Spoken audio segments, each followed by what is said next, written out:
continuing on with this, welcome back to another part of History of Mega Man, part 4. I want to say I just wanted to finish this up before I started to do anything else in particular, which I'm not gonna spoil it for you guys, because I know a lot of y'all have been asking for it, but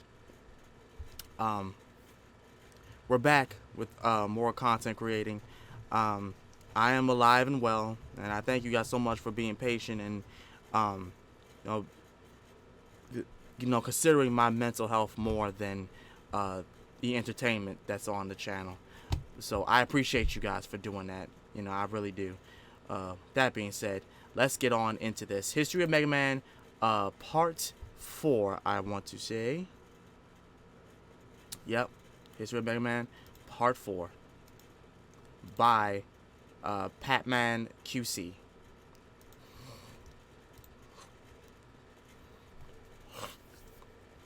Happy little games. Hello everybody, and thank you for coming back to the history of Mega Man Part 4. I can't believe we just started Part 4 and are still in the 16-bit era. Get to it quick. So let's get this show on the road.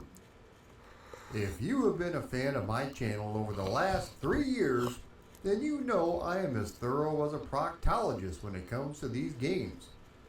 But a couple of games did slip through the cracks. No pun intended. Which were? The first one I missed was Panic Shot Shot Rockman. I've never seen this. Which is a pinball game released in 1992 only. Wow, Japan. a pinball game. That's why This only in arcade game Japan. was very rare and not much is known about it. I couldn't even find any videos of the gameplay online. According to the flyer, everyone's favorite hero, Rockman, has taken a big role in prize machines. The first great achievement of the Rockman series here is Dr. Wily's voice. Since this game was released in 1992, it came out a full year before the 1993 Rockman Wishing Upon a Star animated series. Come, everyone attack! Which means this pinball machine was the first where you could actually hear Dr. Wily talk. Oh wow! The goal of the game is pretty simple, with And they had getting two as of many them. points as possible in order to win a prize. This is done by hitting either the target below Dr. Wily's UFO or the cards that are lined up behind him. The UFO moves back and forth across the playfield, which does make it more difficult. Like I said, this game is very rare in Japan, so hopefully some video will find its way online in the future. There was also a follow-up release the following year. The other game that I missed was 1993's Mega Man 4 for the Game Boy. Similar to previous Game Boy outings, this game recycles many elements from previous games, with this one taking bosses, levels, and enemies from Mega Man 4 and Mega Man 5 on the NES. The game takes place in the year 20XX, sometime after Mega Man has defeated Dr. Wily and his third group of robot masters. At the annual World Robot Exposition, Dr. Wily has used radio frequencies to control all of his robots with one exception, Mega Man.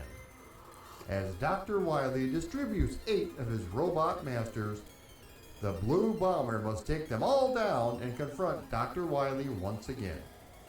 The core gameplay remains the same for all die-hard Mega Man fans, with your Mega Buster able to fire small shots and also larger charged blasts. Okay. After clearing 2 of the robot stages, you will have access to your faithful canine friend Rush, who has his Rush coil for getting to those hard-to-reach places. He also has his Rush jet for crossing large distances. In each of the 4 stages are plates with the letters B, E, A, and T, which spell out beat. If you collect all 4, you can call upon beat to help you out by attacking enemies. The latter 4 stages contain plates with the letters W, I, L, and Y, spelling out Wily. The Wily letters are required to progress through the rest of the game, but they are easier to find than the beat letters. This game also has hidden passages where Proto Man will leave behind items such as super tanks that refill all weapon and health energies. Also introduced in this game are P-Chips, which is the form of currency that can be used at Dr. Light's shop to purchase upgrades. The graphics are top notch, especially the opening cinematics, which definitely needs to be viewed at least. You know, the only thing this is missing is color. That's the only thing that's missing. The only thing that's missing is color. And all you have to do is just put this on the Game Boy Color. That's about it. Other than that, this game is great. It looks great. Another thing that I want to say, I find it funny how this era, the era for Mega Man, is always in 2000XX. Like, they can't put that number, the exact number out there. Like 2045, 2066, 2088, or whatever. Because I ain't gonna lie, we're in the 2000s. So it, you know, it's not insinuating nothing, you know, that like we're gonna go through a Mega Man era in the real world. We might, but you know. Once. The controls are as tight as ever and everything fits like a glove. Be sure and check it out if you've never had the chance.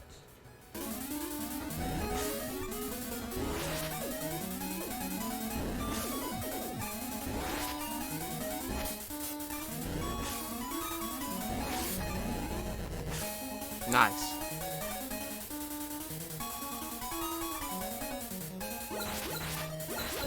In 1995, Rockman X3 Buster Battle was released for the short-lived Zine Master Senshi Mangajuku by Bandai. This was a portable gaming unit geared towards children that also had the distinction of being the first ever touchscreen gaming system. The unit only had 8 games released for it, with only 4 of those considered games, and the rest made up of art design cartridges. The unit reminded me of the VTech handheld device that came out in the 2000s, which my kids absolutely loved.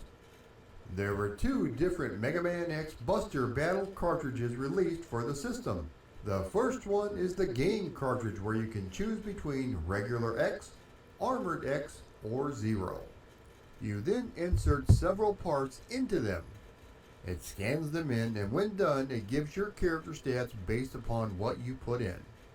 You don't know what each individual part does though. You then use your character against other robot masters. The other cartridge that was released is the manga cartridge, which gives you a few blank pages so you can create your own flipbook story. You can either do it by hand or use the provided stamps and backgrounds to make your own story. Okay. All of the game ROMs have been dumped, but so far there is no emulator available. Alright. あのアクションゲームで大好評のロックマン X シリーズがついに32ビット機に登場。ロックマン X3 定評の爽快感あるアクションに今度はなんとアニメーションがドッキング。さらにリアルに、そして臨場感のあるアクションがプレイヤーを魅了する。 X を強化するパワーアップパーツや登場マシーンガイドアーマーの進化、そして X の親友でプレイヤーキャラとして人気の高いゼロの登場。好評のシステムはそのままに全てをパワーアップしたロックマン X3。 Early in 1996, the third game in the Mega Man X series was released for the Super Nintendo. The game takes place sometime after what unfolded in Mega Man 2, where X and the rebuilt Zero defeat the Maverick Sigma. The Maverick Rebellion is stopped due to the technology of Reploid scientist Dr. Doppler. The reunited Mavericks form a utopia near the scientist and were living peacefully until they suddenly went bananas and caused mayhem. Having thought Doppler was responsible, X and Zero must defeat the 8 Maverick leaders and foil the mad scientist's plan. For the first time, Zero is now a playable character, which was the original plan going all the way back to the first Mega Man X. Nice. The gameplay is only somewhat different, with the Blue Bomber still able to run, jump, dash, and cling to and scale most walls. He still has his chargeable X-Buster arm cannon along with special weapons. The wall jump is slightly easier to perform, while Reploids become more difficult to defeat. You can further upgrade X's abilities by collecting armor parts such as the helmet, body, legs, and X-Buster found in capsules on certain levels. The helmet armor will show a map at the start of the level showing where the hidden items are located. The boots will give X the ability to dash in mid-air. The gun will allow X to charge up one level and fire 2 powerful shots. And finally, the armor will automatically create a defense shield that reduces damage by 50%. Cool. This time around, there are 4 different ride armored vehicles, including a kangaroo, a frog, a hawk, and a chimera. The All right. maverick bosses that you face are Blizzard Buffalo,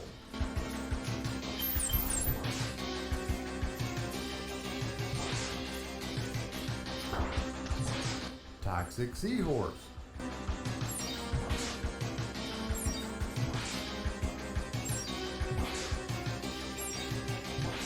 Tunnel Rhino,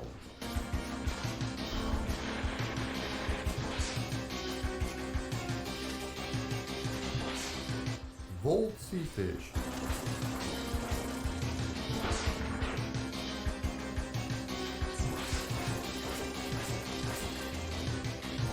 Crushed Crawfish,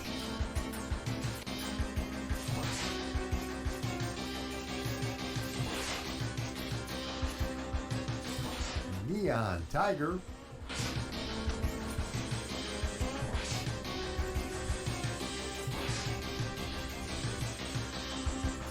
Gravity Beetle,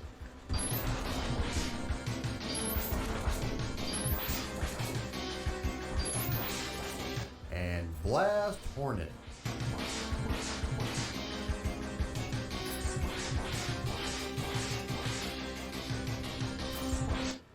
As I mentioned, you now get to play as X's Ally Zero in a limited capacity. He can be called upon to take X's place on nearly any stage, but cannot fight mid-stage or end-stage bosses. Oh. If Zero is ever defeated in battle, you can no longer call upon him throughout the rest of the game. Oh, that sucks. The difficulty for this game has been ramped up considerably, and I thought it was one of the more difficult Mega Man games in the 16-bit era. Capcom once again used a little extra power in the form of the CX4 DSP chip, which allowed basic scaling and rotation with wireframe graphics. This works really well, and along with the rest of the fantastic graphics, makes this the prettiest 16-bit Mega Man in my opinion. There are a couple of little secret items, including gold armor for Mega Man, which makes the game so much easier. You can also get Zero's beam saber as well. The controls are nice and tight, but the problem is everything feels just a little bit too similar to X2, and there were hardly any refinements to the overall gameplay. This was a major concern. I don't see that as much of a problem. Back in 1996, with review scores only being in the middle due to this. It's still fun to play though, especially getting to control Zero, so if you enjoyed X2, you will love this game as well.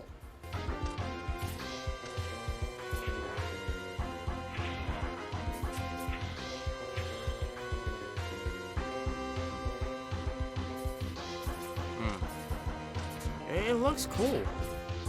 I wouldn't mind playing this. And the music is dope, hell. In 1996, Mega Man had his first and only outing on the Sega Game Gear. In an odd twist, US Gold acquired the rights to Mega Man, similar to how High Tech Expressions released a queef-tastic version on the PC. The game was developed by a company called Freestyle and was released only in North America and uses stages and bosses from Mega Man 4 and 5 with a little bit of number 2 thrown in. Okay. Now, I don't know about you guys, but I always feel better with a little bit of number 2 thrown in. The story unfolds as a vicious army of robots built by the dastardly Dr. Wily has overtaken the world. Having a strong sense of justice, Rock volunteers to be converted into a fighting robot, turning himself into the super robot Mega Man. The gameplay is very similar to Mega Man 5, with you being able to run, jump, shoot, climb over obstacles, and take out those nefarious enemies. So I forgot my chair was Even though it's based on those previous still games, there are some differences in the such relax as mode. Eddie and his sword not appearing. Beat has apparently flown the coop as he is nowhere to be found. The ability to continue has also been removed, which really ramps up the difficulty. nice. However, your friend to the end, Rush, is back helping Mega Man get to those hard to reach places. Sweet. The bosses you encounter are Starman, Starman.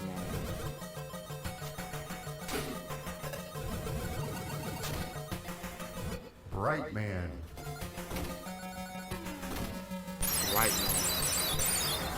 What does he even do other than have a huge light bulb on his head? Just be bright. He's more effective than Bright Man. Stone Man,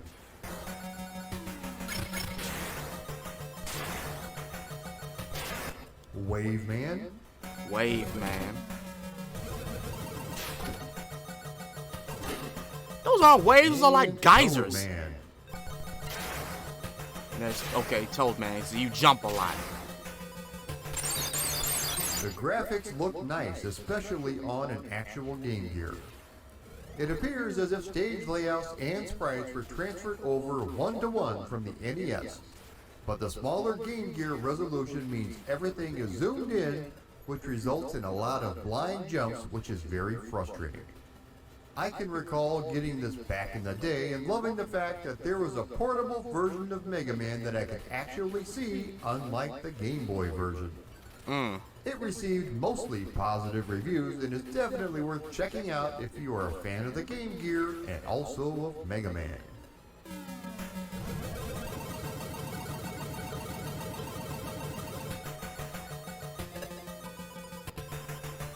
Okay.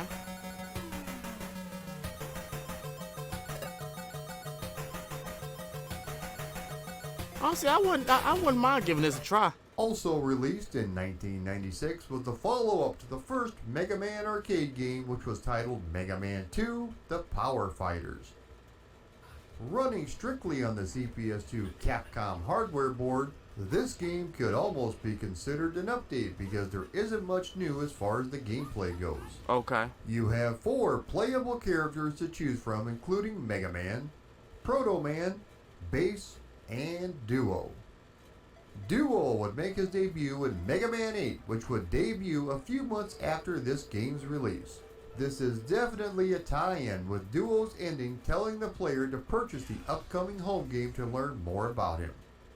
Each character has their own attributes, which definitely adds to the replayability. They also have their own unique special attack, which is achieved by charging your blaster and holding up. For example, Mega Man has a Shoryuken type move called the Mega Upper, which is a jumping uppercut. Okay. Bass's special move is the Crescent Kick, which is similar to the Flash Kick performed by Guile in Street Fighter. Proto Man has the Proto Strike, which sees him shoot a short-range burst of energy, and Duo has the Giant Knuckle, which is a standing uppercut that flings the enemy upwards and potentially pile drive them back into the ground. Unlike the previous game, the Power Fighters all have 3 stories featuring a variety of robot masters from the first 7 Mega Man games. You have your choice of Search for Wily, in which the main objective is to locate Dr. Wily's whereabouts, Rescue Roll, in which the story focuses on finding and rescuing Roll, and finally Recover the New Parts, which sees you attempt to retrieve Dr. Light's stolen research. As you fight and damage the robot masters, energy capsules will be released from them. Some of these capsules are for points, while others will restore weapon energy or restore your health. After you defeat one of the masters, a number of these capsules are released at the same time, including one that contains the boss's special weapons. During a two-player game, only the player who grabs the capsule first will get the special weapon. Okay. One item in particular will summon a robot helper. Mega Man will summon Rush. Bass summons Treble. Proto Man and Duo can both summon Beat. Oh. Another new addition is to the Robot Masters. When they lose half or more of their health, the screen will go dark and flash, essentially going into overdrive mode. Their attack patterns will change, with some masters even gaining new moves and new weapons. Okay. Some of the bosses you will encounter are Heat Man,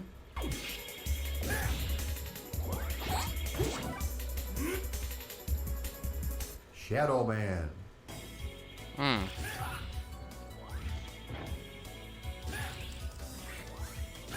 Elect Man,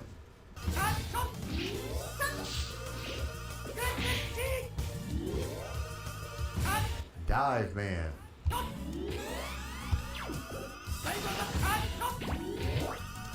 Slash Man,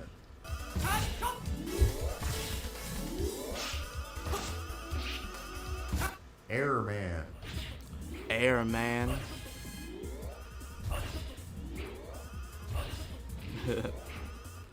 Pharaoh Man,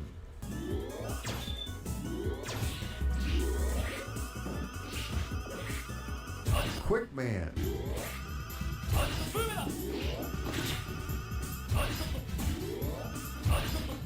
Stone Man,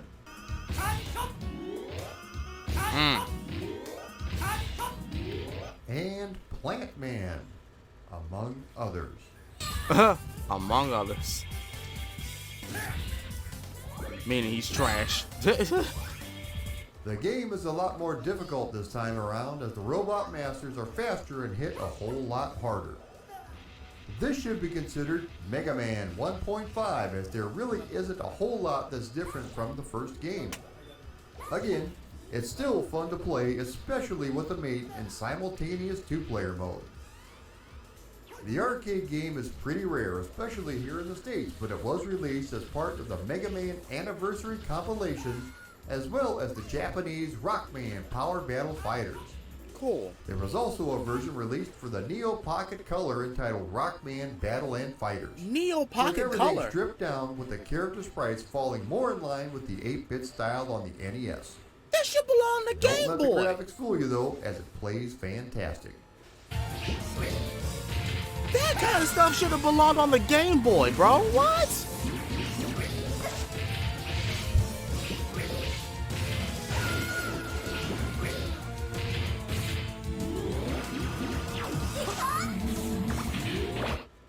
In late 1996, Mega Man joined the 32-bit revolution with the release of Mega Man 8 for the PlayStation, and a month later for the Sega Saturn. Wow. Both versions look pretty much identical, but the one to get for die-hard Mega Man fans is definitely the Saturn version.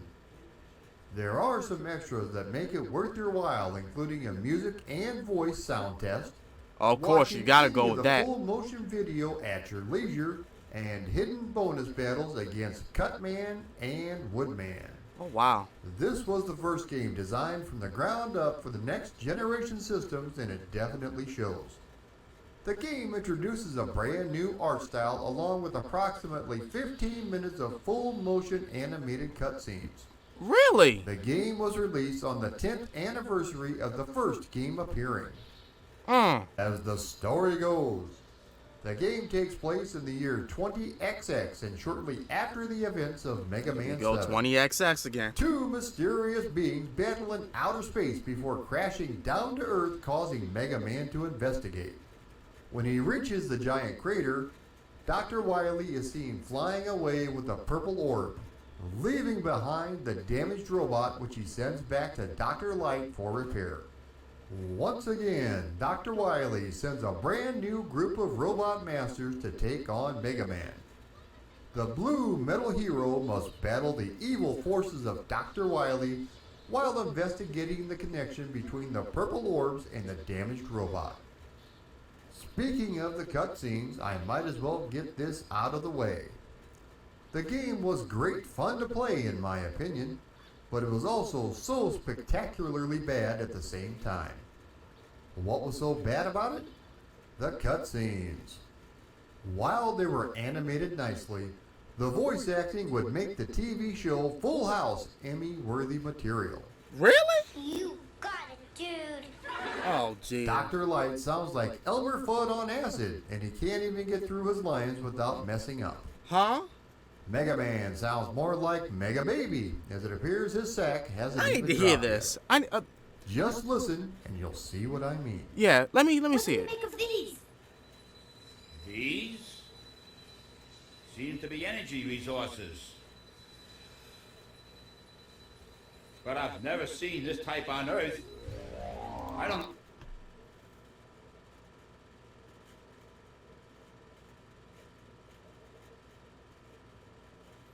I get what he's saying. Jesus Christ. This is the 90s for you, where they had that kind of... Lord Jesus.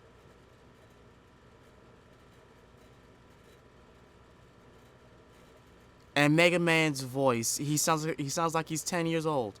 No, not even 10. He sounds like he's 8. Oh dear. Oh dear. Oh no. I don't know where this energy came from, but you cannot let it fall into Dr. Wowie's hands. You must recover all the energy immediately, Mega Man. But where is Dr. Wily? That's a good question. We may be able to locate another energy emission from the radar room when we find that meteor. Okay, yeah, Dr. Wily, yeah, not Dr. Wily, Dr. Light, you cannot sound like that, dude. Oh no, I can see why people did not like Mega Man 8. Okay, the game may be fun, it is. The cutscenes suck. Yeah, I can definitely see that. Mega Man sounds like a 5-year-old child, and Light sounds like he's someone's drunk uncle. Twice removed. And I did hear him stuttering over the line. Yeah. We'll find Dr. Wowie. The gameplay is pure Mega Man and is very similar to the previous games, but with some refinements. Okay. You pick a level, fight the end boss, and earn a power-up for defeating him. Right. There are only 4 Robot Masters available from the start, but after you beat them, the other 4 will appear. Yeah. Similar to Mega Man 7, you start with an introductory level. The bolts return from Mega Man 7, but enemies do not drop them as they are hidden all throughout the levels. You use the bolts in the store to purchase your upgrades, but since there is a limited amount, you have to choose wisely. Certain upgrades will improve the Mega Buster or other abilities such as sliding or climbing up a ladder. Your canine friend Rush successfully returns with brand new abilities, as old ones such as his Rush Marine and Rush Coil having been retired. Each new ability is earned by defeating mid-bosses on some of the levels. The first one sees Rush transform into a motorcycle in which Mega Man can ride and shoot projectiles. The other one will see Rush drop a random item from Mega Man, which can either be ammunition or health. The last ability will see Rush fly up in the air and help Mega Man in battle by dropping missiles on enemies. The bosses you'll encounter are Tengu Man,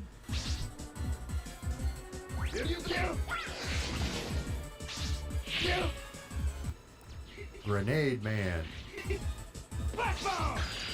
Rush! Black bomb! Black bomb! Clown Man, Ouch! Ouch! Watch it! Frost Man,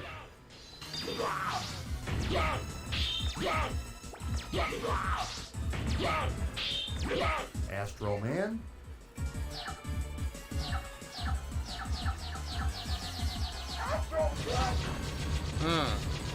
Search Man,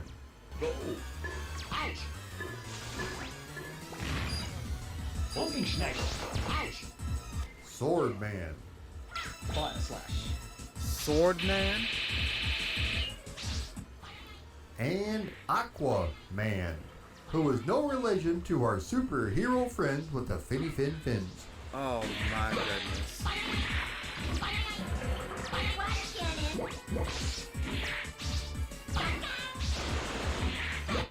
Thanks to the increased resolution of the 32-bit units, the camera has been zoomed out a bit, making for a much larger playfield with objects and enemies easier to spot. Good. If you thought the animation was smooth on the Super Nintendo, you will be blown away by this one. The backgrounds themselves are lush and very detailed with excellent use of color all throughout. Okay. The CD soundtrack is amazing and it goes really well with the rest of the game. Since it is on CD though, it does mean there are loading times including halfway through each level. For those of you who refuse to upgrade and still prefer the good old NES, a demake of Rockman 8 was released by a hardcore group of fans. Really? Taking what they could and squishing it down into the classic 8-bit system was a mean feat, but it seems like they did a Now that's dedication right there. That's dedication right there, man. Wow. really good job as multiple people recommended it. I've only played a little bit of it, but it's extremely well done, so check it out if you are curious. That's cool.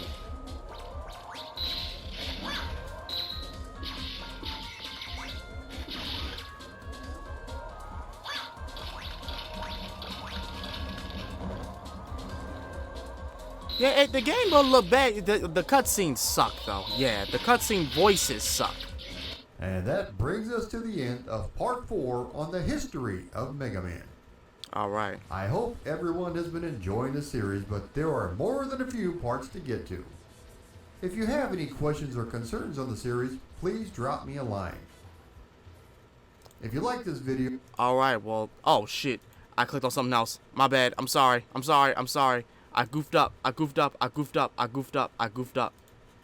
Okay. But yeah, that's gonna be it for part 4. I'll see y'all again in the next part. But you know what? I'm gonna bring back another history of a video game genre that I had began and I forgot about completely. So that's gonna be uploaded hopefully the same day that I upload this one. So stay tuned. As such, this has been Master Real Sakurai. I love y'all and I'm gonna see y'all again next time. I'm out. Peace.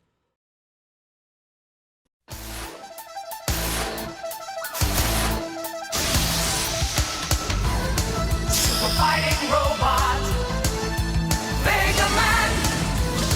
Super fighting robot, megaman. Super fighting robot.